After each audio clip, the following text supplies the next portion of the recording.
காலை நேரம் கடற்கரை ஓரம் காலை வீசிக்கிட்டு கையை வீசிக்கிட்டு ஏதோ சண்டைக்கு போகிற சிப்பாய் மாதிரி எல்லோரும் நடந்து போயிட்டுருக்குறாங்க. நடைப்பயிற்சி.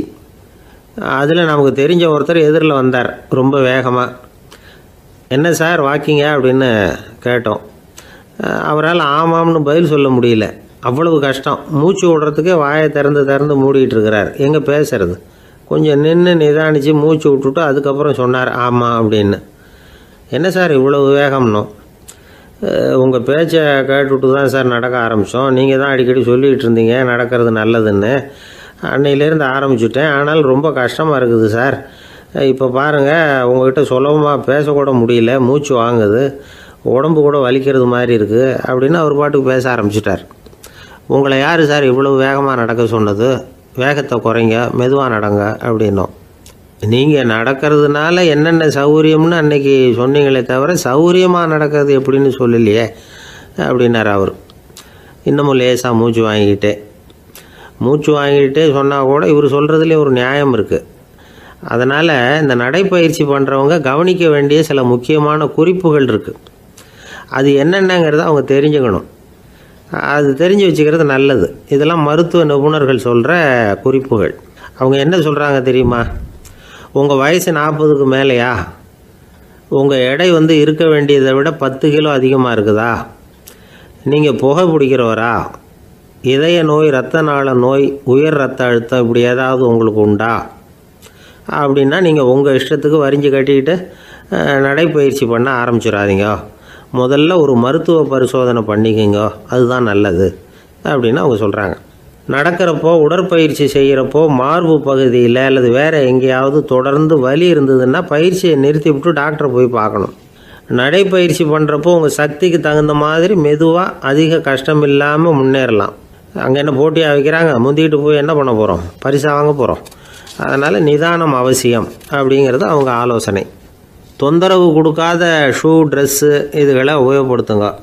பாதத்தில் ஆடு தசை இருக்குல்ல, அங்கே ஏதாவது பிரச்சனை இருந்ததுன்னா டாக்டரை பாருங்கள். அந்த பாதத்தில் வலி வரும் அந்த இடத்துல. வெயில் காலமாக இருந்தால் தலைக்கு தொப்பி வச்சுக்கோங்க. பனியில் நடந்தாலும் அப்படி தான். தலையை பத்திரமா பார்த்துக்குங்க. நம்மக்கிட்ட ஏதோ கொஞ்சம் உருப்படியாக தெரியறது அது தானே. உடற்பயிற்சிக்கு முன்னாடி பின்னாடி பயிற்சி செய்கிறப்போ நிறைய தண்ணி குடிக்கலாமா. முதல் 1 மாதத்துக்கு கொஞ்சம் தளர்த்தியாக சாவகாசமாக நடக்கலாம். மணிக்கு 3 அல்லது 4 கிலோமீட்டர் வேகம்னு வச்சுங்களேன். அதுக்கப்புறம் வேகத்தை அதிகப்படுத்தலாம். மணிக்கு 6 அல்லது 8 கிலோமீட்டர் அளவுக்கு நடக்கலாம். நல்லா கையை வீசிக்கிட்டு நடக்கணும். மூச்சு விடுற எண்ணிக்கை அதிகரிக்கணும். இது மாதிரி ஒரு 30 நிமிஷம் நடக்கலாம். தனியாக நடந்து போகிறதுக்கு உங்களுக்கு என்னமோ மாதிரி இருக்குதா? கூட யாரையாவது சேர்த்துக்குங்க. ஒரு குரூப்பாக சேர்ந்து போகலாம். நடக்கிறதுங்கிறத ஒரு சந்தோஷமான சமாச்சாரமாக ஆக்கிக்கணும்.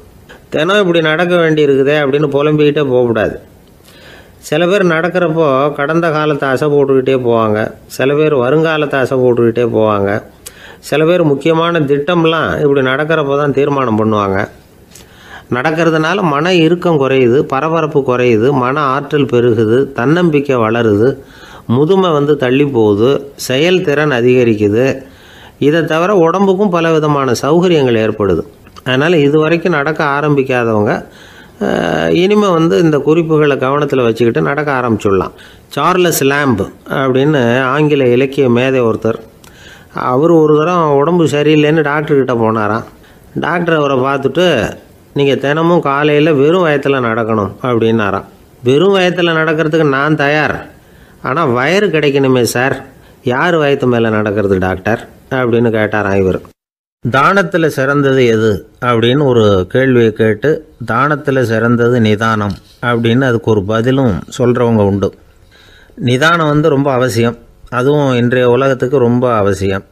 இன்றைக்கி உலகம் ரொம்ப பரபரப்பாக போய்கிட்டு இருக்குது. பொறுமையாக இருக்கணும்னு நினைக்கிறவங்களால கூட அப்படி இருக்க முடியறதில்ல. பொறுமையை சோதிக்கிறது மாதிரி பல சம்பவங்கள். அதையெல்லாம் சந்திச்சே தீர வேண்டியிருக்குது. எங்கே போனாலும் க்யூவில் நிற்க வேண்டியிருக்குது. எங்கே போனாலும் காத்துக்கிட்டு இருக்க வேண்டியிருக்கு. ஆஃபீஸ்லேயோ வீட்லேயோ கூட நீங்கள் நிதானமாக பொறுமையாக நடந்துக்க தெரியலன்னா உங்களுக்கு சிடுமூஞ்சி, முசுடு இப்படிலாம் பேர் வச்சுருவாங்க. அது உங்களுக்கு தேவையா? சரி, வாழ்க்கையில் பொறுமைசாலின்னு பேர் வாங்கிறதுக்கு என்ன வழி? முதல் பாயிண்ட், நீங்கள் நினைக்கிறது, எதிர்பார்க்கறது, செய்கிறது எல்லாமே 100% கரெக்டாக நடக்கணும்னு ஆசைப்படக்கூடாது. எதுவாக இருந்தாலும் அதில் ஓரளவுக்கு தவறு நடக்கலாம் அப்படிங்கிறத எதிர்பார்த்தே இருக்கணும். ஓரளவுக்கு அதை அனுமதிக்கணும். ஒரு நண்பரை 6 மணிக்கு ஒரு இடத்துக்கு வர சொல்லியிருக்கிறீங்க. 6 மணிக்கு அவர் வரலை, உடனே பொறுமை இழந்து நடந்துக்கக்கூடாது. ஒரு 10 நிமிஷம் டிலே ஆகலாம். ஒரு வர்ற வழியில் பஸ்ஸு கூட ஏதாவது டிராஃபிக்கில் மாட்டியிருக்கலாம். அதெல்லாம் எதிர்பார்த்தே கொஞ்சம் காத்திருக்கிறதுல ஒன்றும் தப்பு இல்லை. சில சமயம் டிலே ஆகிறது கூட நல்லதாக முடியும்.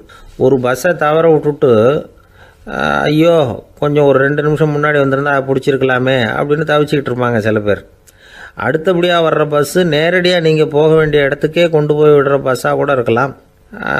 அது உங்களுக்கு முன்னாடி தெரியாதுல்ல. சில நெருக்கடியான சூழ்நிலைகளை தமாஷா எடுத்துக்கிறதுக்கு பழகிக்கணும்.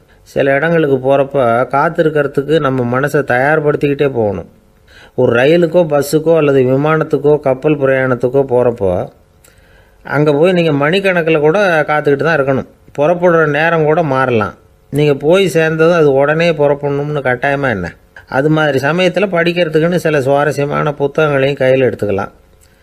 உங்களை சுற்றி எவ்வளவோ சுவாரஸ்யமான சம்பவங்கள் நடந்துக்கிட்டு இருக்குதுல்ல, அதையெல்லாம் வேடிக்கை பாருங்கள். எதுக்காக காத்துக்கிட்டு இருக்கிறோமோ அந்த காரியத்தில் உண்மையாகவே நமக்கு ஒரு அக்கறை இருந்தால் நமக்கு போர் அடிக்காது. சில கோயில்களில் பார்த்துருப்பீங்க, தரிசனத்துக்காக பக்தர்கள் நாள் கணக்கில் காத்துக்கிட்டு இருப்பாங்க. அவங்களெலாம் அழுத்துக்கிறது இல்லை. ஆண்டவனை தரிசிக்கணுங்கிற உண்மையான அக்கறை இருக்கிறதுனால அவங்களுக்கு போர் அடிக்கிறது இல்லை. ஆனால் சில சினிமா தியேட்டரில் கூட பார்க்கலாமே, சினிமா கியூ கூட அப்படி தான். சாயந்தரம் 6 மணி ஆட்டத்துக்கு காலம்பரம் 6 மணிக்கே போய் கூட காத்துக்கிட்டு இருப்பாங்க. அவங்களுக்கெல்லாம் போர் அடிக்காது, படம் பார்க்குற ஆர்வம். இன்னொரு முக்கியமான விஷயத்தை நாம் பழக்கப்படுத்திக்கணும். லிவ் ஃபார் தி மூமெண்ட் அப்படிங்கிறாங்க நிபுணர்கள். ரொம்ப பேர் எப்படின்னா அடுத்தபடியாக நடக்க போகிற விஷயத்திலேயே கவனமாக இருப்பாங்க. அந்த நினைப்புலேயே இந்த நிமிஷத்தை பொறுமை இல்லாமல் கழிப்பாங்க. ஒருத்தர் இருக்கார், அவர் எப்படின்னா ஆஃபீஸ் முடியறதுக்குள்ளேயே சார் 5 மணிக்கெல்லாம் ரெடியாக இருங்க, நாம் அந்த ஹோட்டலில் போய் டிஃபன் சாப்பிட்ணும் அப்படின்னு 4 மணிலேருந்து சொல்லிகிட்டு இருப்பார். 4:55 பரபரப்பாக ஓடி வருவார். 2 பேரும் புறப்படுவோம், ஹோட்டலுக்கு போவோம், சாப்பிட்டுக்கிட்டு இருப்போம். அப்படி சாப்பிட்டுட்டு இருக்கிறப்பே சார் சாப்பிட்டு முடித்ததும் நேராக ஒரு ஜவுளி கடைக்கு போகிறோம் அப்படிம்பார். பரபரக்க சாப்பிட்டு முடிப்பார், புறப்படுவார். ஜவுளி கடையில் அவசரமாக சீக்கிரம் பில் போடுங்க சார், சினிமாவுக்கு நேரம் ஆகிடும்பார். சினிமா தியேட்டரில் உட்காந்து அடுத்தபடியாக எங்கே டின்னர் சாப்பிட்றதுன்னு யோசனை பண்ணிகிட்டு இருப்பார். ராத்திரி படுக்கையில் விழுந்ததுக்கு அப்புறமும் நாளைக்கு காலையில் எழுந்திரிச்சதும் அதை பண்ணணும் இதை பண்ணணும்னு திட்டம் போட்டுக்கிட்டே இருப்பார். அதாவது எப்போவும் அடுத்த நிமிஷம், அடுத்த நாள், அடுத்த வாரம், அடுத்த வருஷம், இதுதான் அவங்க சிந்தனை. இந்த நிமிஷம் என்ஜாய்மெண்ட்டை அவங்க இழந்துடுறாங்களாம். அதனால தான் வாழ்நாள் பூரா பொறுமையின்மை, அவஸ்தை, அல்லல். அதனால் நாம் எல்லோரும் வாழ்க்கையில் நிதானமாக இருக்கிறதுக்கு கற்றுக்கணுமா. அதுக்காக இந்த நிதானத்துக்கு வேறு விதமான அர்த்தம் பண்ணிக்கக்கூடாது. ஒருத்தர் அப்படித்தான் ஒரு தடவை அவருடைய குதிரை காணாமல் போயிட்டு தான். அதுக்காக அவர் கவலைப்படலை, நிம்மதியாக இருந்தார், சந்தோஷமாக இருந்தார்.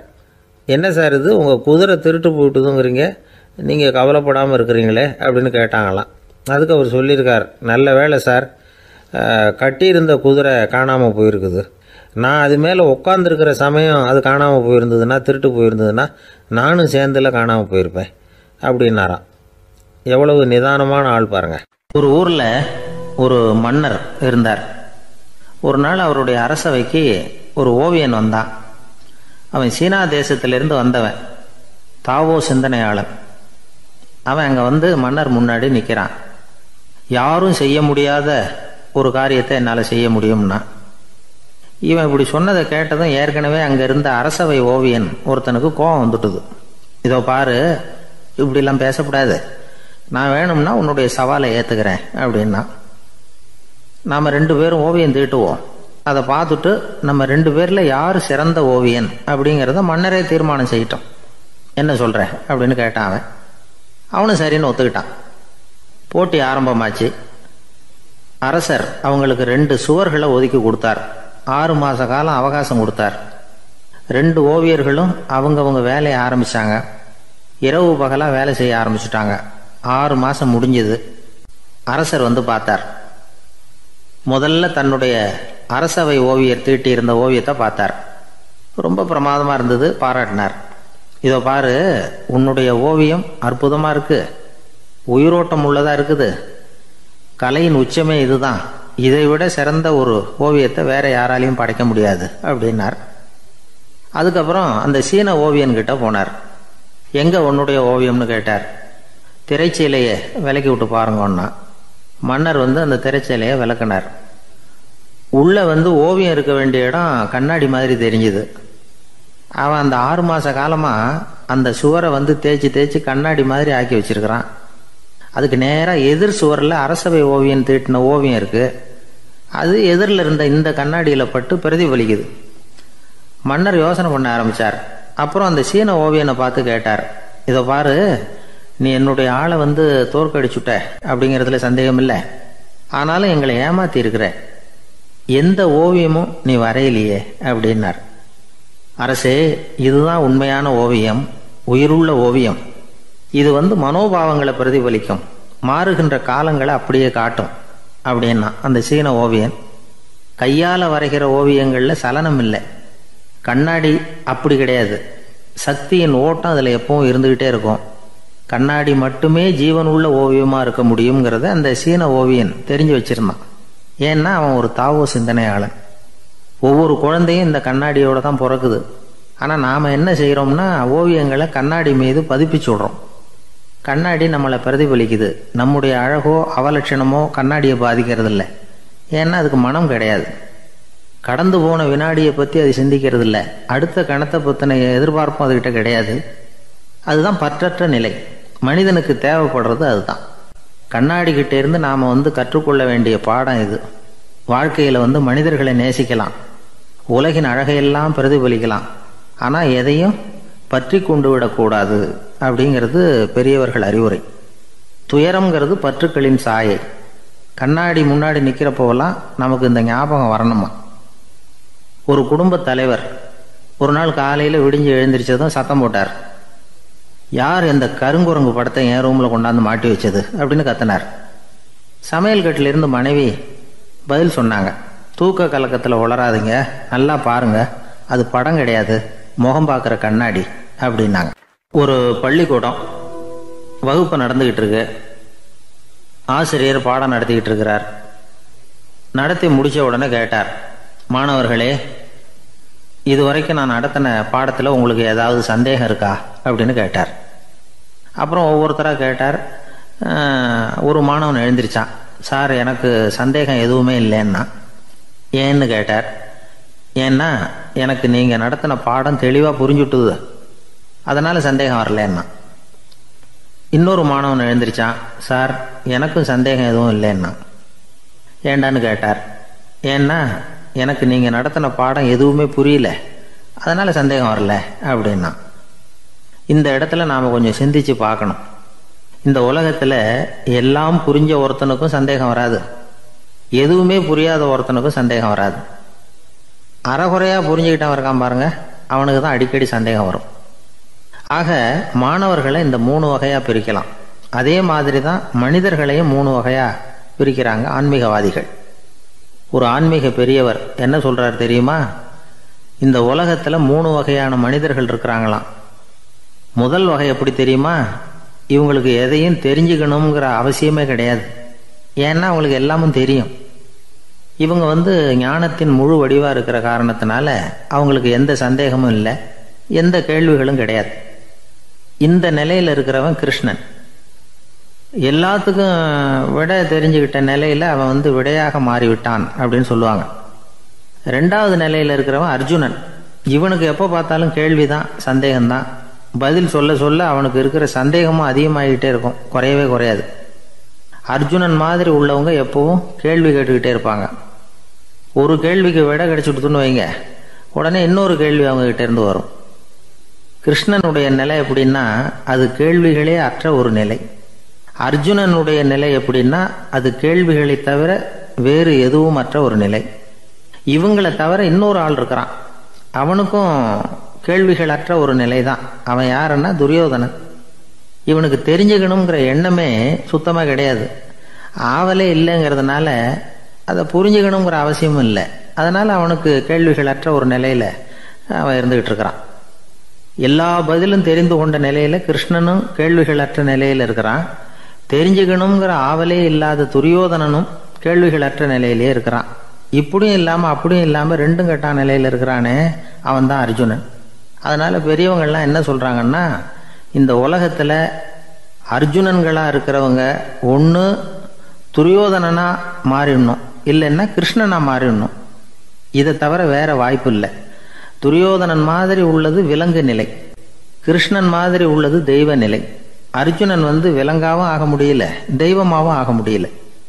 இப்படி ரெண்டும் கெட்டானா இருக்கிற வரைக்கும் இந்த கேள்விகளும் பிரச்சனைகளும் இருந்துக்கிட்டே தான் இருக்கும். இதுதான் பெரியவர்கள் சொல்லுகிற அனுபவ உண்மை. ஒரு ஆசிரியர் ரொம்பவும் விரிவாக விளக்கமாக பாடம் நடத்தின பிறகு, மாணவர்களே ஏதாவது சந்தேகம் இருந்தால் கேளுங்கன்னாராம். ஒரு மாணவன் எழுந்திரிச்சான். சார், எனக்கு ஒரு சந்தேகம்னா. என்னன்னு கேட்டார். இது வரைக்கும் என்ன பாடம் சார் நடத்துனீங்க அப்படின்னா அந்த பையன். ஒரு ஊரில் ஒருத்தர் இருந்தான். ஏதோ ஒரு சின்ன அலுவலகத்தில் வேலை பார்த்துக்கிட்டு இருந்தான். ரொம்ப ஏழை. வர்ற கொஞ்சம் வருமானத்தை வச்சு வாழ்க்கையை ஓட்டிக்கிட்டு இருந்தான்.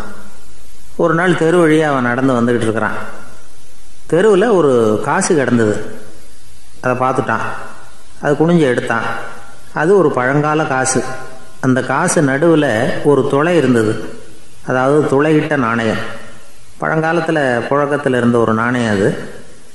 துளையிட்ட நாணயம் கிடைச்சதுன்னா ரொம்ப நல்லது, அது அதிர்ஷ்டம் அப்படின்னு ஒரு நம்பிக்கை உண்டு. இவன் கையில் அது கிடைச்சதும் ரொம்ப சந்தோஷப்பட்டான். இனிமேல் என்னுடைய கஷ்டம்லாம் தீரப்போகுது, அதிர்ஷ்டம் என்னை தேடி வரும், நான் பணக்காரன் ஆகிடுவேன் அப்படின்னு சொல்லிட்டு அந்த காசை தன்னுடைய கோட்டு பையில் பத்திரமா போட்டு வச்சுக்கிட்டான். அடிக்கடி அதை தொட்டு பார்த்துக்கிறது உண்டு, வெளியில் எடுக்க மாட்டான். இப்படியே கொஞ்ச காலம் ஆச்சு. அதுக்கப்புறம் என்னாச்சு தெரியுமா? நிஜமாகவே அதிர்ஷ்டம் அவனை தேடி வர ஆரம்பிச்சுட்டுது. செல்வம் குவிஞ்சுது. பணம், பதவி, புகழ் எல்லாம் சேர்ந்தது. சமூகத்தில் அவன் ஒரு பெரிய மனுஷன் ஆயிட்டான். எல்லாரும் அவனை பாராட்டினாங்க. அவன் எதை தொட்டாலும் வெற்றி, எல்லாம் அந்த காசோட மகிமை அப்படின்னு அவன் மனசுக்குள்ளே நினச்சிக்கிட்டான். தினமும் காலையில் அந்த கோட்டை போட்டுக்கிட்டு தான் வெளியில் கிளம்புவான். புறப்படுறதுக்கு முன்னாடி கோட்டு பாக்கெட்டை தொட்டு பார்த்துக்குவான், உள்ளே காசு இருக்கா அப்படிங்கிறத உறுதிப்படுத்திக்குவான். அதுக்கப்புறம் தான் வெளியில் கிளம்புவான். இப்படியே பல வருஷம் ஓடி போச்சு. ஒரு நாள் அவனுக்கு அந்த ஆசை வந்துட்டுது. அதாவது அந்த துளையிட்ட நாணயத்தை எடுத்து கண்ணால் பார்க்கணும் அப்படின்னு. காலையில் சாப்பிட்டுக்கிட்டு இருந்தான். அப்போ தன்னுடைய மனைவி கிட்ட சொன்னான், ரொம்ப நாளைக்கு அப்புறம் என்னுடைய அந்த நாணயத்தை இன்றைக்கி வெளியில் எடுத்து பார்க்க போகிறேன்னா. என்னத்துக்கு அது, இப்போ அதை பார்க்க வேணாமே அப்படின்னு மெதுவாக இழுத்தாங்க அந்த அம்மா. இல்லை நான் பார்த்தே தீரணும் அப்படின்னு அவன் தன்னுடைய சட்டை பைக்குள்ளே கையை விட்டான். உள்ளே இருந்த நாணயத்தை வெளியில் எடுத்தான். பார்த்தா அவனுக்கு ஆச்சரியமாக போச்சு. அந்த நாணயத்தில் தொலையே இல்லை.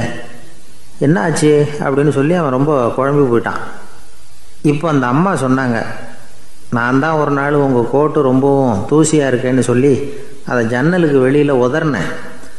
உள்ளே இருந்த அந்த காசு அப்போ எனக்கு தெரியாது, ஞாபகத்தில் இல்லை. அது தெருவில் விழுந்துட்டது போல இருக்கு. அதுக்கப்புறம் எவ்வளவோ தேடி பார்த்தேன், கிடைக்கல. அதுக்குள்ளே அதை யாரோ எடுத்துகிட்டு போயிட்டாங்க போல இருக்கு. அது இல்லைங்கிறது உங்களுக்கு தெரிஞ்சால் வருத்தமாக இருக்குமேங்கிறதுக்காக நான் தான் வேற ஒரு நாணயத்தை எடுத்து சட்டை பைக்குள்ளே வச்சுட்டேன் அப்படின்னு விவரத்தை சொன்னாங்க அந்த அம்மா. இது எப்போ நடந்ததுன்னு கேட்டான். உங்களுக்கு அந்த காசு கிடைச்சதே அன்னைக்கு மறுநாளே இது நடந்து போச்சு அப்படின்னாங்களாம்.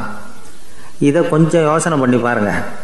அவனுக்கு அதிர்ஷ்டத்தை கொடுத்தது அந்த நாணயம் இல்லை, அவனுடைய நம்பிக்கை, அதாவது தன்னம்பிக்கை. அதுதான் வேலை செஞ்சிருக்கு. இதிலிருந்து நாம் தெரிஞ்சுக்க வேண்டியது என்னென்னா, வாழ்க்கையில் முன்னேற நினைக்கிறவங்களுக்கு தன்னம்பிக்கை ரொம்ப முக்கியம். அது இல்லைன்னா முன்னேற முடியாது. ஒருத்தன் சொன்னானா, நான் எப்போவுமே என்ன தான் சார் நம்புவேன், மற்றவங்கள நம்ப மாட்டேன். நேற்றுக்கு பாருங்கள், திடீர்னு 10 பேர் என்னை அடிக்க வந்துட்டாங்க, நான் ஒருத்தனாகவே அதை சமாளித்தேன் அப்படின்றான் ரொம்ப பெருமையாக. அது எப்படின்னு கேட்டாங்களாம்.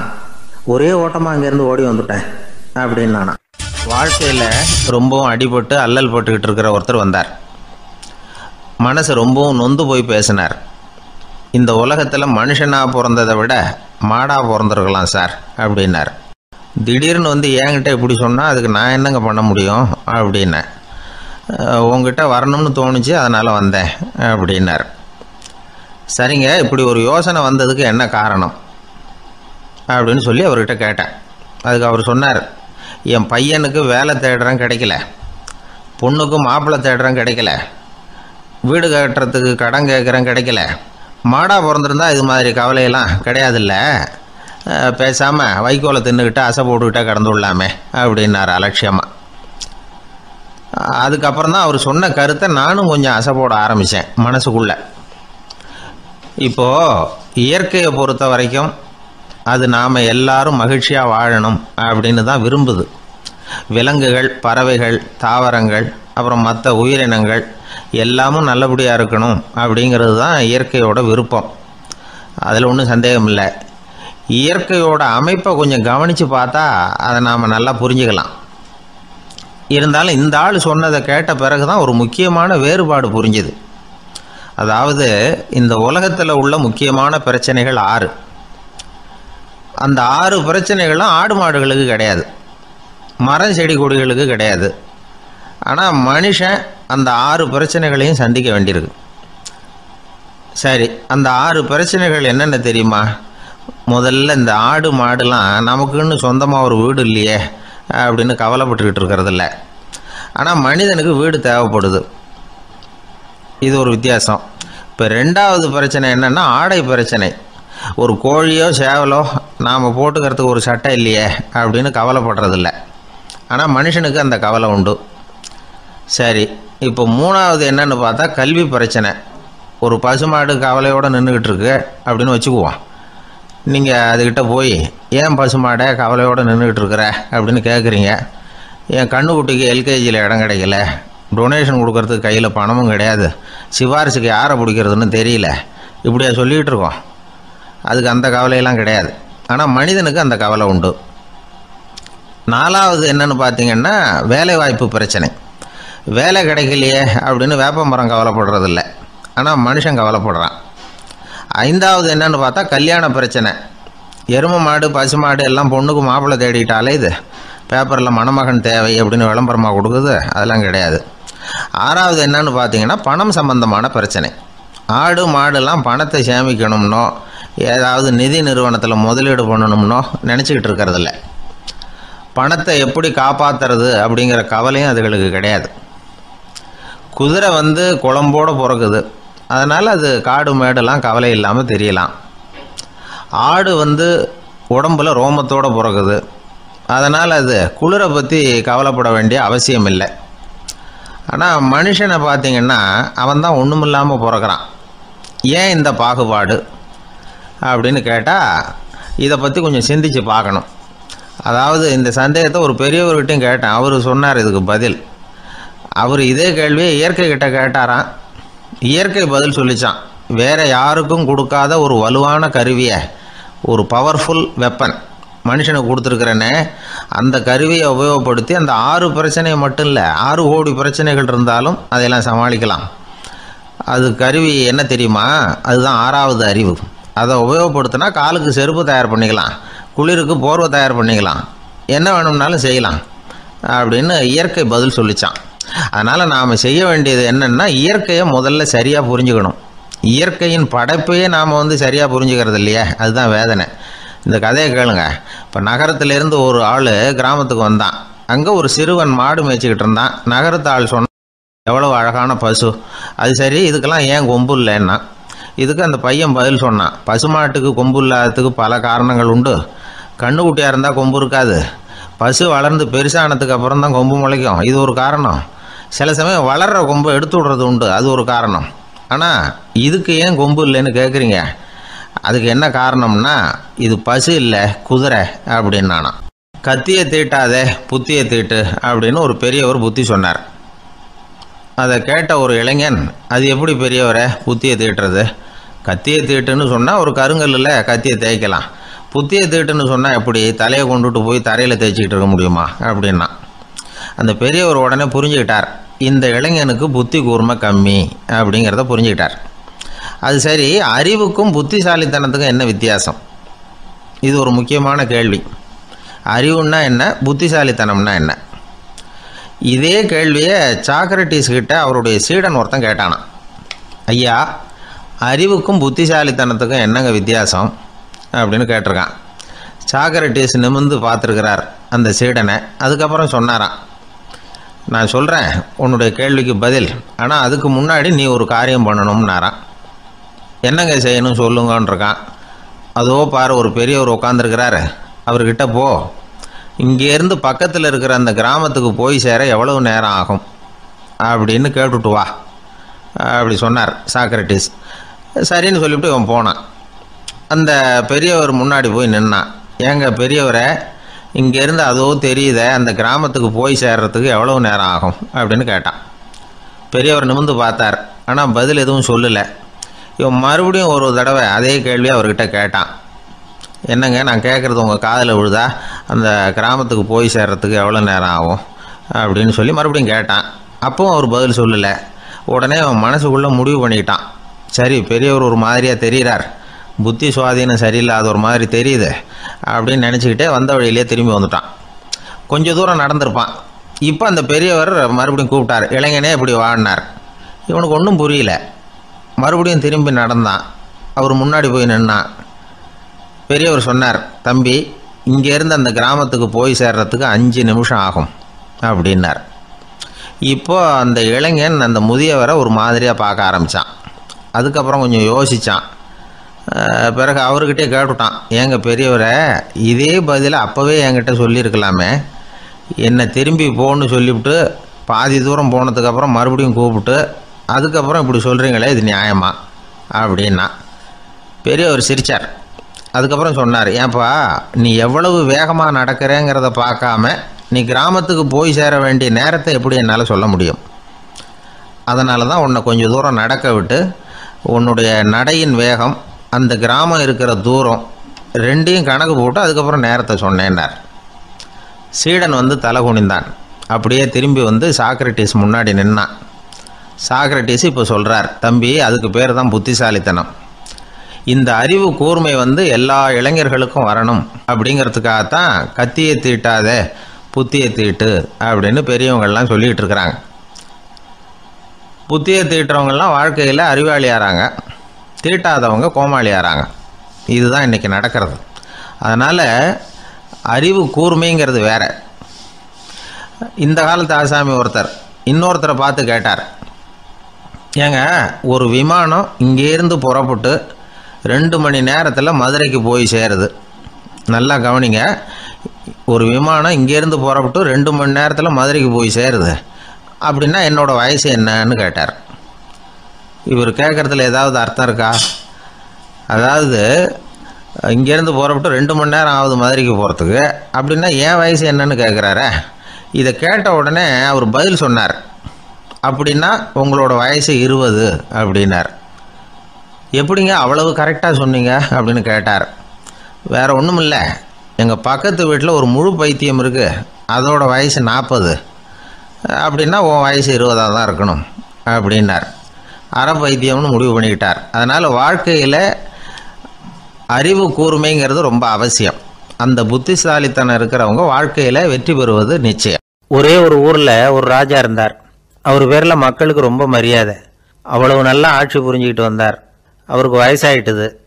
அதனால் ஒரு நாள் அமைச்சரை கூப்பிட்டார். இதை பாருங்கள், எனக்கு வயசாயிட்டுது, அதனால் இந்த அரச பொறுப்பையெல்லாம் நீங்கள் ஏற்றுக்குங்க அப்படின்னார். அதுக்கப்புறம் ராணியை கூப்பிட்டார். வா, நாம் இனிமேல் இங்கே இருக்க வேணாம், காட்டுக்கு போய் தவம் பண்ணலாம் அப்படின்னு கூப்பிட்டார். இந்த செய்தி மக்களுக்கு அறிவிக்கப்பட்டது. மக்கள் உடனே கூட்டம் கூட்டமாக அரண்மனைக்கு வர ஆரம்பிச்சிட்டாங்க. மன்னரை போய் பார்க்குறாங்க. அரசே, தாங்கள் வந்து எங்களுக்கு தந்தை மாதிரி, நீங்கள் காட்டுக்கு போயிட்டால் நாங்கள்லாம் இங்கே எப்படி இருக்க முடியும்? எங்களுக்கெல்லாம் எந்த துன்பமும் இல்லாமல் பார்த்துக்கிட்டு வர்றீங்க. இது மாதிரியான ஒரு அரசாட்சி இல்லைன்னா மக்கள் வந்து வாழ்ந்து என்ன பயன் அப்படின்னாங்க. இருந்தாலும் என்ன பண்ணுறது, வயசாயிட்ட காரணத்தினால இந்த முடிவுக்கு வர வேண்டியிருக்குது அப்படின்னாரா ராஜா. அப்படின்னா நீங்கள் காட்டுக்கு போக வேணாம், நாங்கள் போகிறோம். நாங்கள் அங்கே போய் தவம் பண்ணுறோம், வழிபாடு பண்ணுறோம். கடவுள் வருவார், அவர்கிட்ட வரம் வாங்கிட்டு வந்துடுறோம் அப்படின்னாங்களாம். அப்படி சொல்லிவிட்டு உடனே எல்லாரும் காட்டுக்கு போனாங்க. நாட்டு மக்கள் எல்லாரும் ஒட்டு மொத்தமாக வந்து காட்டில் உட்காந்துக்கிட்டு தவம் பண்ணுறதை பார்த்தார் கடவுள். உடனே புறப்பட்டு வந்தார். எல்லாரும் இப்படி வந்து உட்காந்துருக்கிறீங்களே, என்ன வேணும் உங்களுக்கு அப்படின்னு கேட்டார். உடனே மக்கள் எல்லாரும் ஒரு குரலில் சொன்னாங்க, சுவாமி, எங்கள் மன்னன் ரொம்ப நாளைக்கு நல்லபடியாக இருக்கணும். அவர் வந்து மகிழ்ச்சியாகவும் உடல் நலத்தோடும் இருந்தால் தான் நாங்கள் அமைதியாக வாழ முடியும் அப்படின்னாங்க. சரி, அதுக்கு என்ன செய்யணும் அப்படின்னார் ஆண்டவன். எங்கள் மன்னருக்கு இன்னும் ஒரு 100 வருஷம் ஆயுளை கொடுங்க அப்படின்னாங்க. அவ்வளவு தானே, சரி அப்படியே ஆகட்டும் அப்படின்னு சொல்லிவிட்டு ஆண்டவன் போயிட்டார். மக்கள் மகிழ்ச்சியோடு திரும்பி வந்தாங்க. மன்னா, கடவுள் வரம் கொடுத்துட்டார், நீங்கள் 100 வருஷம் வாழ போகிறீங்க அப்படின்னாங்க. இதை கேட்டதும் ராணி ராஜாவை வணங்கி நான் தவம் செய்ய போகிறேன் அப்படின்னு புறப்பட்டாங்க. உடனே மக்கள் என்ன நினச்சாங்க தெரியுமா? ஐயோ, நாம் ராஜாவுக்கு மட்டும்தானே நீண்ட ஆயுள் வேணும்னு வரம் வாங்கினோம், ராணிக்கு வாங்கலையே, அதுதான் கோபத்தில் புறப்பட்டாங்க போல இருக்கு அப்படின்னு நினச்சி வருத்தப்பட்டாங்க. ஆனால் ராணி நினச்சது அது இல்லை. ராணி போய் தவம் பண்ணாங்க, கடவுள் காட்சி கொடுத்தார். இவங்க கேட்குறாங்க, சுவாமி, ராஜாவுக்கு மட்டும் 100 வருஷம் ஆயுள்னு வரம் கொடுத்துட்டீங்க, அப்படின்னா குடிமக்களும் 100 வருஷம் இருக்கணும். இப்படிப்பட்ட குடிமக்கள் இல்லைன்னா அப்படிப்பட்ட அரசன் இருந்து என்ன பிரயோஜனம் அப்படின்னாங்களாம். ஆண்டவன் பார்த்தார், சரி அவங்களும் 100 வருஷம் வாழ்வாங்க, அது மட்டும் இல்லை நீயும் 100 ஆண்டு காலம் வாழ வரமளிக்கிறேன் அப்படின்னு சொல்லிவிட்டு மறைஞ்சிட்டார். இதில் ஆண்டவன் வர்றதும் மறையிறதும் முக்கியம் இல்லை. இதில் கவனிக்க வேண்டியது ஆள்கிறவனின் விசால மனம், குடிமக்களின் விசால மனம், ஆள்கிறவன் மனைவியினுடைய விசால மனம். இப்படி ஒரு நாடு இருந்துட்டுதுன்னா எப்படி இருக்கும் வாழ்க்கை நினச்சி பாருங்கள். அதனால தான் பெரியவங்கள்லாம் சொல்கிறாங்க, இதய வாசல் திறந்தே இருக்கணும், இதயத்தின் கதவுகளை மூடாதீங்க அப்படின்னு சொல்லுவாங்க. என்கிட்ட ஒருத்தர் சொன்னார், என்னுடைய இதய வாசல் எப்பவும் திறந்தே தான் இருக்குதுன்னார். எதனால் அப்படி சொல்கிறீங்க அப்படின்னு கேட்டோம். டாக்டரே சொல்லிவிட்டார், என்னுடைய இதயத்தில் ஒரு ஓட்டை இருக்குது அப்படின்னு, வால்வு சரியில்லையா அப்படிங்கிறார். ஒரு ஊரில் ஒரு ராஜா இருந்தார். அவர் அடிக்கடி காட்டுக்கு வேட்டையாட போவார். சில நண்பர்களையும் கூட அழைச்சிக்கிட்டு போவார். காட்டுக்கு போனதும் ஆளுக்கு ஒரு பக்கமாக போய் வேட்டையாடுவாங்க. சாயந்தரமாக திரும்பி வருவாங்க. மறுநாள் அரண்மனையில் உட்காந்து ஒவ்வொருத்தரும் அவங்க அனுபவங்களை எல்லாம் சொல்லிக்குவாங்க. அவங்க வீரத்துக்கு தகுந்த மாதிரி பரிசை அந்த ராஜா கொடுப்பார். இது மாதிரி ஒரு தடவை எல்லாரும் வேட்டைக்கு போயிட்டு திரும்பி வந்ததும் உட்காந்து பேச ஆரம்பிச்சிருக்கிறாங்க. ஒருத்தன் சொன்னான், தன்னுடைய வீர வீர செயலை பற்றி அளக்க ஆரம்பிச்சிட்டான். ஏன்னா அதுக்கு பரிசு கிடைக்க போகுதில்ல, அதனால். அவன் என்ன சொன்னான் தெரியுமா? அரசே, நேற்றுக்கு காட்டில் என்னாச்சு தெரியுமா? எனக்கு நேராக ஒரு சிங்கம் வாயை திறந்துக்கிட்டு வந்துட்டுது. நான் பயப்படவே இல்லை. உடனே ஒரு கல்லை எடுத்து குறி பார்த்து வீசினேன். சிங்கத்து வாய்க்குள்ளே போய் அந்த கல் மாட்டிக்கிட்டுது. அவ்வளவுதான். அந்த சிங்கம் என்னை பார்த்துட்டு பயந்துட்டு ஒரே ஓட்டமாக திரும்பி ஓடி போயிட்டுது அப்படின்னா. ஆஹா பலே அப்படின்னு எல்லாரும் கை தட்டினாங்க. ரெண்டாவது ஆள் ஒருத்தன் எழுந்திரிச்சான். அவன் சொல்ல ஆரம்பித்தான், அரசே, நான் போன வழியில் 2 பெரிய மலைப்பாம்பு கிடந்தது, என்னை மூழ்கிறதுக்கு வந்தது. நான் என்ன பண்ணேன் தெரியுமா? அந்த 2 பாம்போட வாலையும் ஒன்றா சேர்த்து முடிச்சு போட்டுட்டேன். அவ்வளவுதான். அது அங்கே இழுக்க இது இங்கே இழுக்க முடிச்சு நல்லா இறுகி போட்டுது அப்படின்றான். ஆஹா அற்புதம்னு சொல்லி எல்லாரும் கை தட்டினாங்களாம். அடுத்தபடியாக 3வது ஆள் ஒருத்தன் வந்தான். அவன் சொல்ல ஆரம்பித்தான், மன்னா, நான் போன பாதையில் குறுக்க ஒரு ஆறு, அதில் இறங்கி குளித்தேன். யாரோ காலை பிடிச்சி இழுக்கிறது மாதிரி இருந்தது. திரும்பி பார்த்தா ஒரு பெரிய முதலை.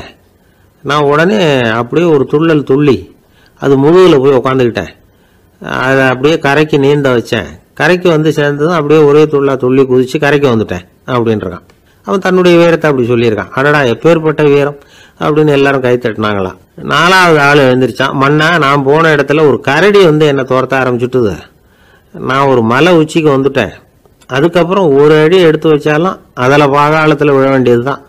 அந்த நேரம் பார்த்து ஒரு பெரிய ராட்சச கழுகு அந்த பக்கமாக பறந்து வந்தது. நான் உடனே அப்படியே உயர எழும்பி அந்த கழுகோட காலை பிடிச்சிக்கிட்டேன்.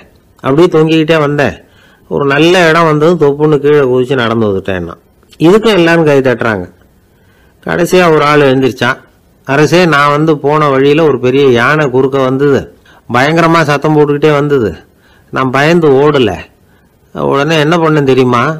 அந்த யானையோட வாலை பிடிச்சி தூக்கினேன். தலைக்கு மேலே தூக்கி கரன்னு சுற்றினேன். வேகமாக சுற்றி வீசி எறிஞ்சேன். அவ்வளவுதான். அதே ஸ்பீடில் அந்த யானை மேலே போக ஆரம்பிச்சுட்டுது. இன்னும் கூட அது போய்கிட்டே தான் இருக்குது, கீழே விழவே இல்லைன்னா. இதை கேட்டதும் ராஜாவுக்கு கோபம் வந்துட்டுது. என்ன முட்டாள்னு நினச்சிக்கிட்டு பேசுறியா? யானையை வந்து நீ வாழை பிடிச்சி தூக்குன, அதை நான் நம்பணுமா அப்படின்னார். உடனே இவன் பணிவாக பதில் சொன்னான். அரசே, ஒரு சிங்கத்து வாயில் கல் மாட்டிக்கிட்டதை நம்புறீங்க, மலைப்பாம்பு வாழை பிடிச்சி முடிச்சு போட்டதை நம்புறீங்க, முதல்ல முதுகில் சவாரி பண்ணதையும் நம்புறீங்க, கழுகு காலை பிடிச்சிக்கிட்டு பறக்கிறதையும் நம்புறீங்க. அப்படி நம்புறப்ப நான் சொன்னதை மட்டும் நம்பக்கூடாதா அப்படின்னு கேட்டானான். பொய் சொன்னவங்கெல்லாம் தலையை தொங்க போட்டுக்கிட்டாங்களாம். ராஜா அவங்கள பார்த்து சொன்னாராம், நீங்கள் எல்லாரும் என்னை முட்டாளாக்கி இருக்கிறீங்க. கடைசியாக பேசின இவன் தான் எனக்கு உண்மை எது பொய் எதுங்கிறத புரிய வச்சிருக்கிறான். இவன் தான் உண்மையான தைரியசாலி அப்படின்னு சொல்லி அவனுக்கே பரிசையெல்லாம் கொடுத்து பாராட்டினாராம். இப்படி ஒரு கதை. உண்மையை நிலைநாட்டுகிறவன் தான் உண்மையான வீரன் அப்படிங்கிறத இதிலிருந்து நாம் புரிஞ்சுக்கணும். இந்த காலத்துல எல்லாம் பொய் சொன்னாதான் பிழைக்க முடியுங்கிறது ஒரு சில பேரோட நம்பிக்கை. ஒரு அப்பாவுக்கு தன் மகனுக்கு பொய் சொல்ல தெரியலையேங்கிற கவலை. பொய் சொன்னாதான் இந்த உலகத்தில் பிழைக்கலாம், ஆனால் இவனுக்கு அது தெரியலையே, அதனால் இவனை அழைச்சிட்டு போய் நடுக்கடலில் விட்டுட்டு வந்துடுவோம் அப்படின்னு அழைச்சிட்டு புறப்பட்டான். கடற்கரைக்கு போனான். மகனுக்கு சந்தேகம், எங்கேப்பா என்னை அழைச்சிட்டு போகிறேன்னு கேட்டிருக்கான். கடலில் மீன் பிடிக்க கற்றுக் கொடுக்க போகிறேன் உனக்கு அப்படின்னானா. நான் ஏற்கனவே மீன் பிடிச்சிட்டேனேன்னானா இவன் மகன். எங்கே அதுன்னு கேட்டிருக்கான். அப்பங்காரன். சுட்டு சாப்பிட்டுட்டேன்னு இருக்கான் புள்ள. அப்பங்காரன் பார்த்தான், சரி நம்ம புள்ள பொழைச்சிக்கோ அப்படின்னு சொல்லி திருப்பி அழைச்சிட்டு வந்துட்டானா. இணை புரியாத 2 நண்பர்கள் இருந்தாங்களாம். 2 பேரும் விடாமல் சிகரெட்டு குடிக்கிறவங்க. அதில் ஒருத்தன் செத்து போட்டான். இன்னொருத்தன் அதுக்கப்புறம் 2 சிகரெட்டாக குடிக்க ஆரம்பிச்சானா. ஏன் இப்படி பண்ணுறேன்னு கேட்டிருக்காங்க. நான் ஒரு சிகரெட்டு தான் குடிக்கிறேன், செத்து போன என்னுடைய ஃப்ரெண்டு இருக்கானே செத்து போனவன், அவனுக்காக இன்னொரு சிகரெட்டு குடிக்கிறேன் அப்படின்னு நானா. இது ரொம்ப ஆபத்து, விட்டுடு அப்படின்னு சொல்லியிருக்காங்க. சரின்னு ஒத்துக்கிட்டான். ஆனால் அதுக்கப்புறமும் ஒரு சிகரெட் விதமாக குடிச்சிக்கிட்டே இருந்தான். சிகரெட் பழக்கத்தை நீ இன்னும் விடலையான்னு கேட்டாங்களாம். அந்த பழக்கத்தை நான் எப்போ விட்டுட்டேன், இப்போ நான் குடிக்கிறது என் ஃப்ரெண்டுக்காக அப்படின்னு நானா. இவங்கெல்லாம் எப்படி திருந்துறது? அளவுக்கு மிஞ்சினால் அமிர்தமும் நஞ்சு அப்படின்னு சொல்லுவாங்க. அது உண்மைதான். ஒருத்தருக்கு அளவுக்கு மீறிய புகழ் வந்துட்டுதுன்னு வச்சுங்க, அது கூட ஆபத்தாக போயிடுறது உண்டு. பழங்காலத்துல எல்லாம் கிரேக்க தேசத்தில் ஒரு பழக்கம் உண்டாம். அதாவது யாராவது ஒருத்தரை நாடு கடத்தணும்னா அதுக்கு ஒரு வழி உண்டு. அதாவது ஒருத்தரை நாடு கடத்தணும்னு மக்கள் விரும்புகிறாங்கன்னு வச்சுங்களேன், அவர் பேரை ஒரு மண்பாண்ட ஓட்டுச்சில்லில் எழுதி அதை ஒரு குறிப்பிட்ட பொது இடத்துல போட்டுற வேண்டியது, அவ்வளவுதான். இது மாதிரி பல பேர் போட்டுக்கிட்டே இருப்பாங்க. எல்லாம் அப்படியே குவிஞ்சு போயிடும். அந்த ஓட்டாஞ்சில்லு குவியலில் யாருடைய பேர் அதிகமாக இருக்குதோ அந்த நபரை ஒரு 10 ஆண்டுகள் நாடு கடத்தி விடுவாங்க. இது அந்த ஊர் வழக்கமாக. ஒரு நாள் அந்த குவியலுக்கு பக்கத்தில் ஒரு ஆள் நின்றுக்கிட்டு இருக்கிறான். அவன் கையில் ஒரு ஓட்டாஞ்சில்லு வச்சிருக்கிறான். அதில் யாரோட பேரையோ எழுதணும், எழுதி அந்த இடத்துல போடணுங்கிறது அவன் ஆசை. ஆனால் அவன் படிக்காதவன், அதனால் எழுத தெரியல. யாராவது அந்த வழியாக வர்றாங்களான்னு பார்த்துக்கிட்டே நின்றுக்கிட்டு இருந்தான். ஒரு பெரியவர் வந்துக்கிட்டு இருந்தார். அவர்கிட்ட ஓடினான். கையில் இருந்த மண்பாண்ட சில்லை கொடுத்தான். ஐயா, இதில் ஒரு பேர் எழுதி கொடுங்களேன்னா. அந்த பெரியவர் அதை வாங்கி கையில் வச்சுக்கிட்டு, என்ன பேர் எழுதணும் சொல்லு அப்படின்னா. இவன் சொன்னான், அரிஸ்டைடிஸ் அப்படின்னு எழுதுங்க அப்படின்னா. இதை கேட்டதும் அந்த பெரியவருக்கு அதிர்ச்சி. ஏன்னா அவர் தான் அரிஸ்டைடிஸ், தத்துவ மேதை அரிஸ்டைடிஸ் அவர். இருந்தாலும் நான் தான் அதுங்கிறத காட்டிக்காமல் அந்த ஆளுகிட்ட கேட்டார். அது சரிப்பா, அரிஸ்டைடிஸ்ங்கிற பேரை எழுத சொல்கிற, அவர் உனக்கு என்ன கெடுதல் பண்ணார், அவர் பேரை இதில் எழுத சொல்கிறிய அப்படின்னு கேட்டிருக்கார். அதுக்கு இவன் சொன்னானா, அவர் எனக்கு எந்த கெடுதலும் பண்ணலை, அவரை நான் பார்த்தது கூட இல்லை அப்படின்ட்டுருக்கான். அப்புறம் எதுக்காக அவரை நாடு கடத்தணும்னு நீ ஆசைப்படுற அப்படின்னு கேட்டிருக்கார். இப்போ அந்த ஆள் சொல்கிறான், அரிஸ்டைடஸை பற்றி எல்லாரும் பேசுகிறாங்க, அவர் ரொம்ப நல்லவர், அவர் ஒரு பெரிய அறிவாளிங்கிறாங்க, அவர் ஒரு பெரிய வள்ளல், பேரறிஞர், இப்படி எல்லாரும் சொல்கிறத கேட்டு கேட்டு எனக்கு ரொம்ப அழுத்து போயிட்டுது, அதனால தான் வெறுப்பாயிட்டேன் அப்படின்னு நானும். இதிலேருந்து என்ன தெரியுது? நாம் நல்லவனாக இருக்கிறதுல ஒன்றும் இடைஞ்சல் இல்லை. ஆனால் நம்மளை நல்லவன் நல்லவன் எல்லாரும் சொல்ல ஆரம்பிச்சிட்டாங்கன்னு வச்சுக்கோங்க, அப்போ இடைஞ்சல் ஆரம்பம்னு அர்த்தம். எதுவுமே அளவுக்கு மிஞ்சி போகாமல் பார்த்துக்க வேண்டியது ரொம்ப அவசியம். அளவுக்கு அதிகமாக ஆசைப்படாதவங்களில் ஆப்ரஹாம் லிங்கனும் ஒருத்தரான். அவர் ஒரு தடவை தன்னுடைய நண்பர்கள்கிட்ட பேசிக்கிட்டு இருந்தாராம். ஒருத்தர் கேட்டிருக்கார், ஒரு மனுஷனுக்கு கால்கள் எவ்வளோ உயரம் இருக்கணும் அப்படின்னு கேட்டாராம். இதுக்கு ஆப்ரஹாம் லிங்கன் சொன்னாராம், அது என்ன, இடுப்புலேருந்து தரையை தொடுற அளவுக்கு உயரம் இருந்தால் போதும் அப்படின்னாராம். ஆரம்ப காலத்தில் ஒரு குரு, அப்போ ஒரு சீடன் இருந்தான். அது வேடிக்கையான குரு, வேடிக்கையான சீடன். ஒரு ஆசிரமம்.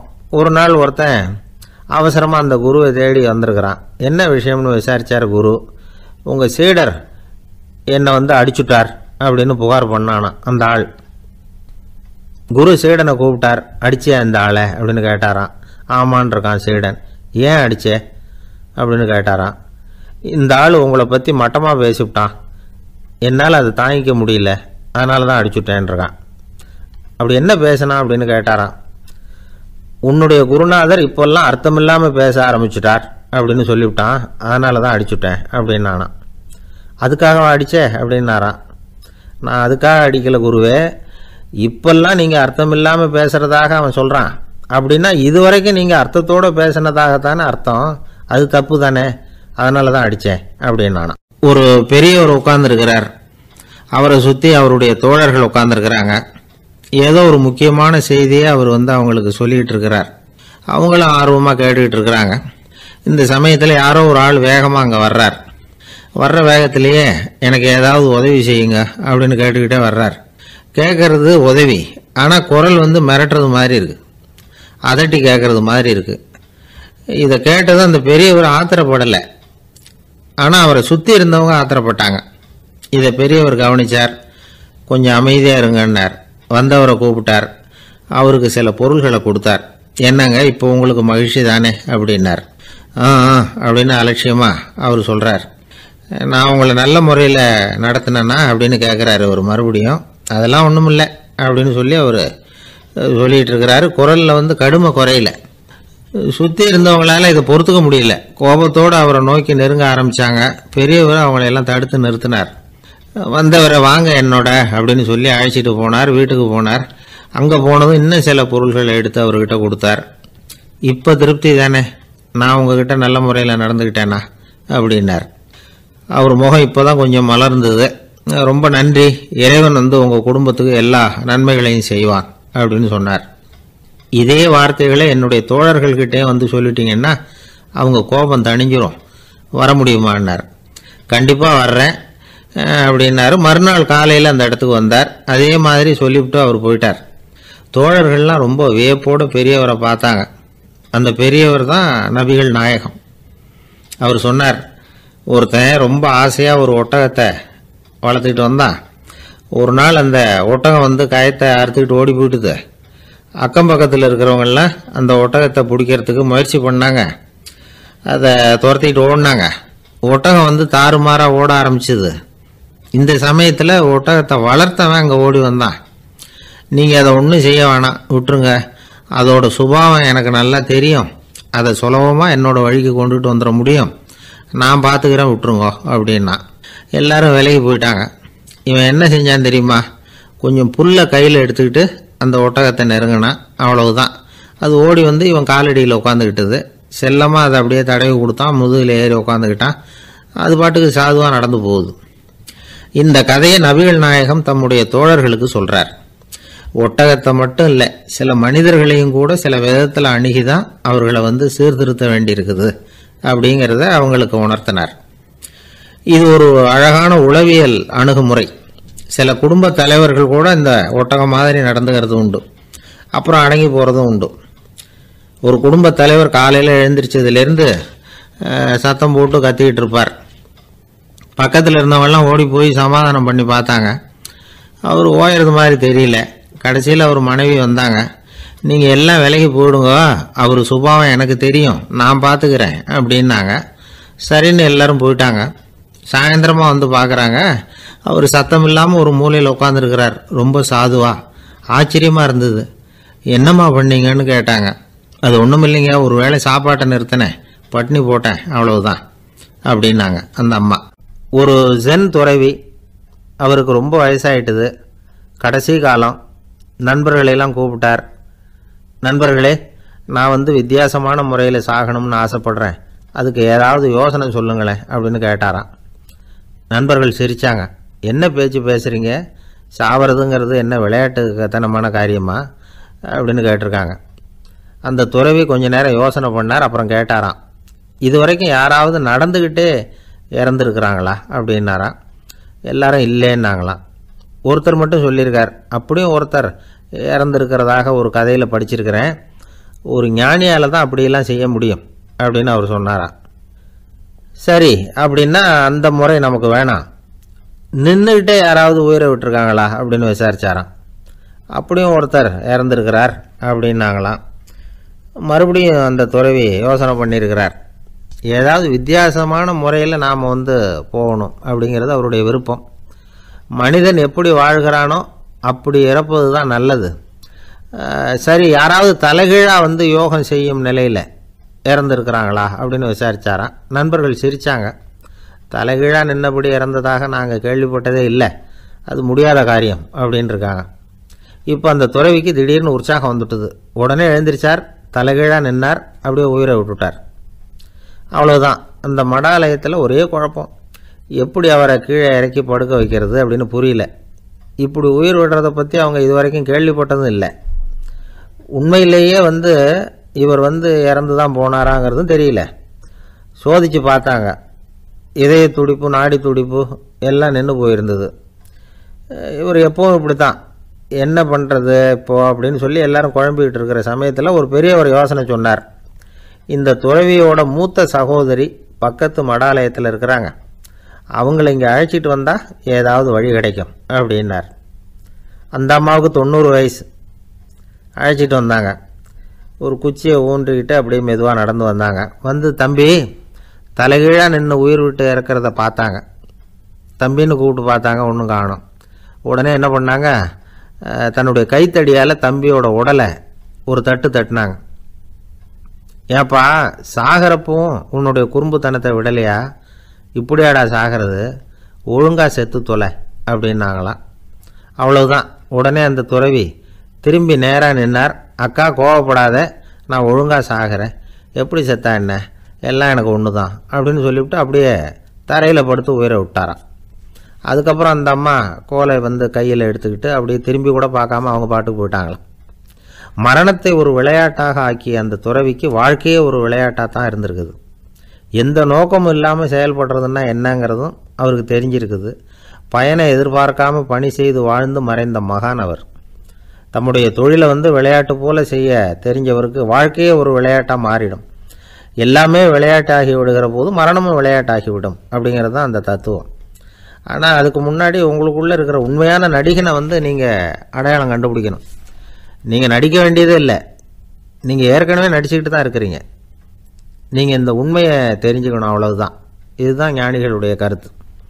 வாழ்க்கையை சரியாக புரிஞ்சுக்கிட்டால் எல்லாமே நடிப்புங்கிறது புரியும். கல்யாண பத்திரிக்கை அனுப்பியிருந்தேனே, ஏன்டா வரலன்னு கேட்டான் ஒருத்தன். வந்திருந்தேனே அப்படின்னானா இவன். டேய், ஏன்டா போய் சொல்கிற, நான் பத்திரிக்கையே உனக்கு அனுப்பலையே அப்படின்ட்டுருக்கான் அவன். அதுக்கு இவன் சொன்னானா, பத்திரிக்கை அனுப்புனேன்னு நீ போய் சொல்கிறப்போ கல்யாணத்துக்கு வந்தேன்னு நான் போய் சொல்லக்கூடாதா அப்படின்னானா. விவசாயிகள் அவங்க விவசாயம் முன்னேறி இருக்கிற அளவுக்கு விவசாயிகளுடைய வாழ்க்கை தரம் முன்னேறலை. அந்த அளவுக்கு அவர்கள் நாட்டுக்காக உழைச்சிக்கிட்டு இருக்கிறாங்க. அந்த காலத்திலே அதை பற்றி ஒரு கதை சொல்கிறது உண்டு. ஒரு வயசான ஆள் நிலத்தில் ஏறு உழுதுகிட்டு இருந்தாராம். கிழிஞ்சு போன ஒரு சின்ன துண்டை தான் இடுப்பில் கட்டியிருந்தாராம். தலையில் ஒரு கந்தலை சுற்றி இருந்தார். உடம்பு பூரா சேரு, ரொம்ப ஏழை. ஏறு ஓட்டிகிட்டு இருக்கிறவர் வேறு எப்படி இருப்பார்? இருந்தாலும் அந்த ஆள் ரொம்ப ஜாலியாக பாட்டு பாடிக்கிட்டே ஏறு உழுதுகிட்டு இருந்தாராம். உடம்புல தான் அவர் ஏழையை தவிர மனசில் ஒரு ஏழையாக தெரியல. அந்த சமயத்தில் அந்த நாட்டு ராஜா அந்த பக்கமாக குதிரை மேலே வந்தாராம். வேட்டைக்கு போயிட்டு பரிவாரங்களோடு திரும்பி வந்துகிட்டு இருக்கிறார். ரொம்ப செல்வ செழிப்பில் இருக்கிற ராஜா அவர் இந்த வயசான விவசாயியை பார்த்துருக்கார். இந்த ஆள் ரொம்பவும் ஏழைங்கிறது அவர் பார்த்தாவே பளிச்சுன்னு தெரியுது. கட்டிக்கிறதுக்கு நல்ல துணி இல்லை, உடம்போ இழைச்சி போயிருக்குது, வயிறு முதுகில் போய் ஒட்டிகிட்டு இருக்கு, கண்ணு குழு விழுந்து போயிருக்குது. ஆனாலும் முகத்தை பார்த்தா சந்தோஷமாக இருக்கிற மாதிரி இருக்கு. இவ்வளவு உற்சாகமாக பாடிக்கிட்டு இருக்கிறாரே அப்படின்னு ஆச்சரியமாக நினச்சி பார்த்தார் அந்த ராஜா. சரி, அவர்கிட்ட கொஞ்சம் பேச்சு கொடுத்து பார்க்கலாம் அப்படின்னு முடிவு பண்ணார். ஐயா பெரியவரே, இப்படி கொஞ்சம் வர முடியுமான்னாராம். பொழுது போகிறதுக்குள்ளே நான் இந்த வயல் பூரா உழவு ஓட்டி ஆகணும், அதனால் பேசுறதுக்கு நேரம் இல்லை அப்படின்னாராம் அந்த பெரியவர். என்ன அவ்வளவு அவசரமா, மீதி இருந்தால் நாளைக்கு உழுதக்கூடாதா? அது சரி, உனக்கு எத்தனை ஏக்கர் நிலம் இருக்குது அப்படின்னு விசாரிச்சிருக்கார் ராஜா. எனக்குன்னு சொந்தமாக உள்ளங்கை அளவு கூட நிலம் கிடையாது, இது எங்கள் முதலாளியோட நிலம். இதை பூராவும் உழுது முடிச்சாதான் அவர் கூலி கொடுப்பார். நான் கூலிக்கு ஊதுகிட்டு இருக்கிறேன், உங்ககிட்ட பேசிக்கிட்டு இருந்தா அவருக்கு துரோகம் பண்ணது மாதிரி ஆயிடும் அப்படின்னாராம். ராஜா குதிரையை விட்டு கீழே இறங்கினார். வரப்பில் நடந்து அந்த பெரியவர்கிட்டயே போனாராம். சரி, ஒரு நாள் பூரா உழுதா உனக்கு எவ்வளவு கூலின்னு கேட்டிருக்கார். 8 அணா கூலி கிடைக்கும்னாராம் அவர். இது ரொம்ப காலத்துக்கு முன்னாடி நடந்த ஒரு சம்பவங்கிறதுனால அப்போ 8 அணா கூலிங்கிறது ரொம்ப பெருசு. இருந்தாலும் அதுவும் அந்த ராஜாவுக்கு பெரிய கூலியா தெரியல. இவ்வளவு தானா, இதை வச்சுக்கிட்டு நீ எப்படி காலம் தள்ளுற அப்படின்னாராம். ஒன்றும் கவலை இல்லை அப்படின்னாராம் அவரு. ராஜாவுக்கு ரொம்ப ஆச்சரியமா போச்சு. 8 அணா கூலி வாங்குற இந்த ஆளு கவலை இல்லாம இருக்கிறார், ஏராளமான வசதியோடு இருக்கிறன்னா கவலை இல்லாம வாழ முடியலையே அப்படின்னு நினைச்சு பார்த்திருக்கார். அது சரி, 8 அணாவில் எப்படி குடும்பம் நடத்துற அப்படின்னு கேட்டாராம். எனக்கு கிடைக்கிற 8 அணாவில் 2 அணா குடும்பத்துக்கு செலவழிக்கிறேன், 2 அணா பழைய கடனுக்கு கொடுக்குறேன், 2 அணா தர்மம் செய்யறேன், 2 அணா வட்டிக்கு கொடுக்குறேன், ஒரு குறையும் இல்லைன்னாராம். ராஜாவுக்கு ஒன்றும் புரியல. எனக்கு ஒன்றும் புரியலையேன்னு இருக்காரு. ஐயா, எனக்கும் என் மனைவிக்கும் 2 அணா செலவாகுது. வயசான அம்மா அப்பா இருக்கிறாங்க, சின்ன வயசுல என்னை காப்பாத்தினவங்க அவங்க. அந்த கடனுக்கு 2 அணா செலவாகுது, அது பழைய கடன். என் தங்கச்சி ஒருத்தி ஆதரவு இல்லாத நிலைமையில தன்னுடைய மகனோட என் வீட்டுல இருக்கிறா, அவளுக்கும் அவள் மகனுக்கும் 2 அணா செலவு பண்றேன், அது தர்மம். எனக்கு 2 பிள்ளைங்க இருக்கிறாங்க, அவங்களுக்கு 2 அணா செலவு பண்றேன், அது வட்டிக்கு கொடுக்கறது மாதிரி. பிற்காலத்துல அவங்க எங்களை காப்பாத்துவாங்க. அந்த வகையில நான் திருப்தியோட வாழ்ந்துகிட்டு இருக்கிறேன் அப்படின்னாராம். ராஜாவுக்கு அர்த்தம் புரிய ஆரம்பிச்சுதான். அந்த பெரிய நிலத்தை விலை கொடுத்து வாங்கி அந்த பெரியவருக்கே தானமா கொடுத்துட்டாராம். இப்போ ஊழவருக்கே நிலம் சொந்தமாயிட்டுது. அன்னையிலிருந்து அரசனுக்கும் ஆறுதல் கிடைச்சுதான். இப்படி ஒரு கதை சொல்லுவாங்க. 8 அணா வருமானத்தை வச்சுக்கிட்டு எப்படி காலத்தை தள்ளுறதுன்னு சொல்றதுக்காக இந்த கதையை சொல்றதாக யாரும் தப்பா நினைச்சுக்க கூடாது.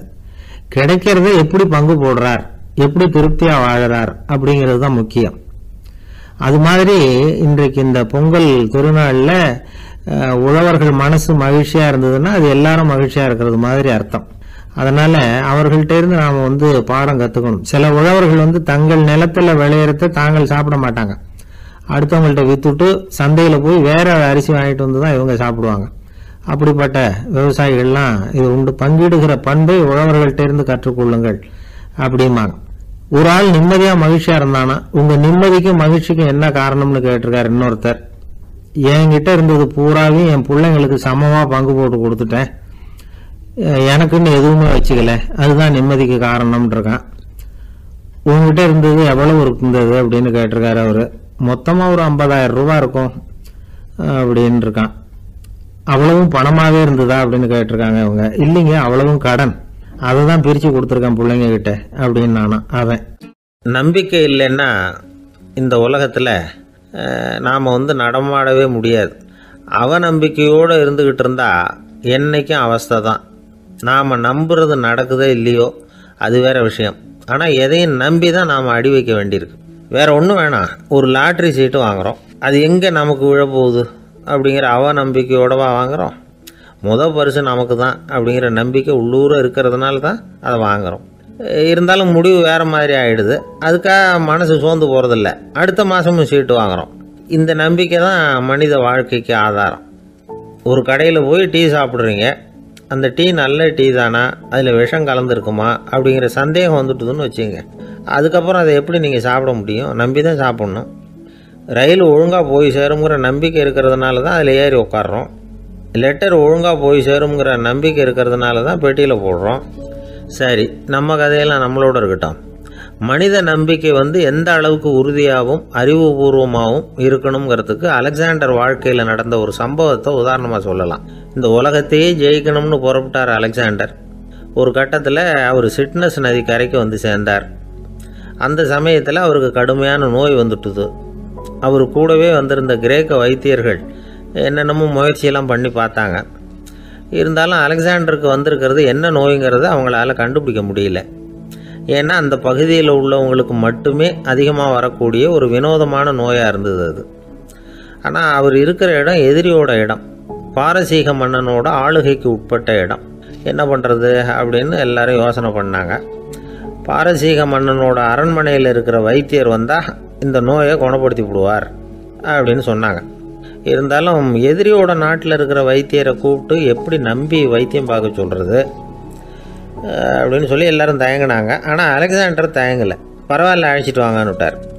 உடனே அவரை போய் அழைச்சிட்டு வந்துட்டாங்க. அவர் வந்தார். அலெக்சாண்டர் உடம்பை பரிசோதனை பண்ணி பார்த்தார். சரி, இதை குணப்படுத்தி விடலாம், பயப்பட வேண்டியதில்லை. ஆனால் இதுக்கு ஒரு மூலிகை ரசம் தயார் பண்ணி கொடுக்கணும். நான் போய் அதை தயார் பண்ணிவிட்டு 2 நாளில் திரும்பி வந்துடுறேன் அப்படின்னு சொல்லிவிட்டு போனார் அந்த வைத்தியர். அதே மாதிரி 2 நாளில் திரும்பி வந்தார் மூலிகை ரசத்தோட. இதுக்கு இடையில் அலெக்சாண்டரோட தளபதிகளில் ஒருத்தர் ரகசியமாக ஒரு எச்சரிக்கை கடிதம் கொடுத்து அனுப்பியிருக்கிறான். அதை வாங்கி என்ன விஷயம்னு பார்த்தார். இப்போ உங்ககிட்ட வந்திருக்கிற எதிரி நாட்டு வைத்தியரை நம்பாதீங்க, அவன் கொண்டுகிட்டு வந்திருக்கிற மூலிகை ரசத்தில் விஷம் கலந்துருக்குது அப்படின்னு அதில் எழுதியிருக்கு. அதை பார்த்தார் அலெக்சாண்டர். இருந்தாலும் கொஞ்சம் கூட அலட்டிக்கல. வைத்தியர் கொடுத்த மருந்தை வாங்கி கடகடன்னு குடிச்சுட்டார். குடிச்சுட்டு அதுக்கப்புறம் அந்த கடிதத்தில் இருந்த விஷயத்தை அந்த வைத்தியர்கிட்ட சொன்னார். வைத்தியர் திகைச்சு போயிட்டார். தன் மேலே அலெக்சாண்டர் வச்சிருக்கிற நம்பிக்கையை பார்த்து அவருக்கு ரொம்ப வியப்பு. வைத்தியர் உண்மையிலேயே நல்ல மருந்து தான் கொண்டுகிட்டு வந்து கொடுத்துருக்கிறார், அதில் விஷம்லாம் எதுவும் கலக்கலை. அதுக்கப்புறம் அலெக்சாண்டர் அந்த வைத்தியரை பார்த்து சொன்னாராம், நம்பிக்கைங்கிற அச்சாணியை ஆதாரமாக வச்சுக்கிட்டு தான் இந்த உலகம் சுற்றிக்கிட்டு இருக்குது. எனக்கு எதிரியாக இருந்தாலும் பாரசீக மன்னர் ரொம்ப பெரியவர்.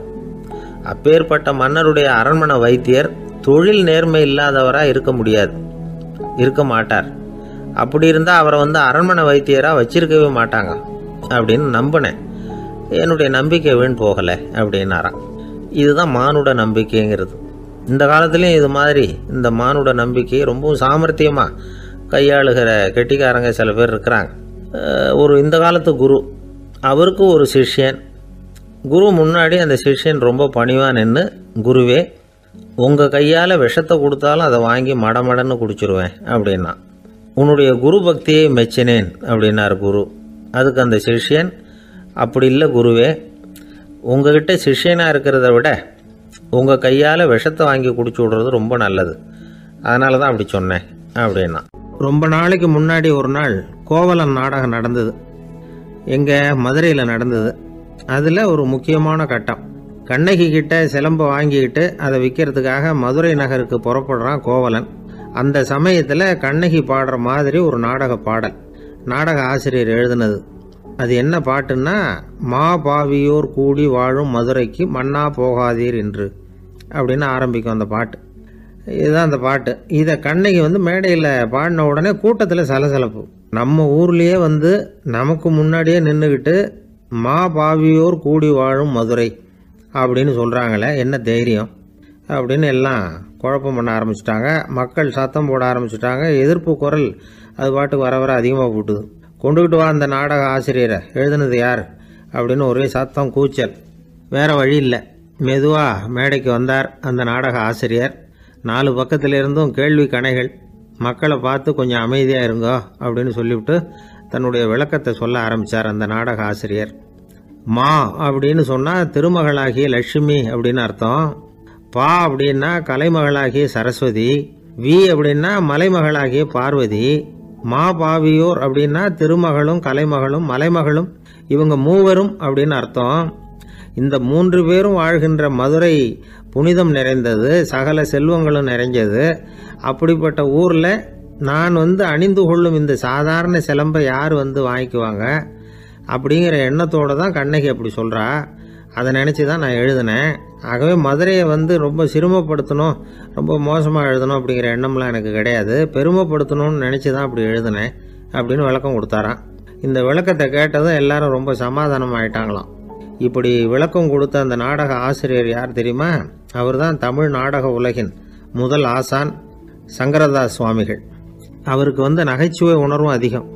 1920ஆம் ஆண்டு திருநெல்வேலியில் அவர் தங்கியிருக்கிறார் நாடகம் நடத்துறதுக்காக. அவர் தங்கியிருந்த வீட்டில் கொசு மூட்டைப்பூச்சி அதிகமாக இருந்திருக்கு. அவரால் தூங்கவே முடியல. அவர் அனுபவித்த தொல்லைகள் ஒரு பாட்டாக உருவாச்சு. வேடிக்கையாக ஒரு பாட்டு எழுதினாராம். மூட்டையும் கொசுவும் ஒரு வீட்டிலே மீட்டிங் போட்டால் முன்னே நிற்க யாரால் முடியும்? கொசு மோகன ராகம் போல சத்தம் போட்டு முன்னே நின்று செய்திடும் யுத்தம். இதை மறுநாள் நாடகத்தில் கோமாளி வேஷம் போட்ட ஒரு சிறுவனை விட்டு பாட வச்சிருக்காரு. எல்லாரும் சிரித்து ரசித்தாங்களாம். சங்கரதாஸ் சுவாமிகள் கல்யாணமே பண்ணிக்கல, துறவி மாதிரியே வாழ்ந்திருக்கார். தமிழ் நாடக கலைக்கு தன்னையே அர்ப்பணம் பண்ணிக்கிட்டவர் அவர்.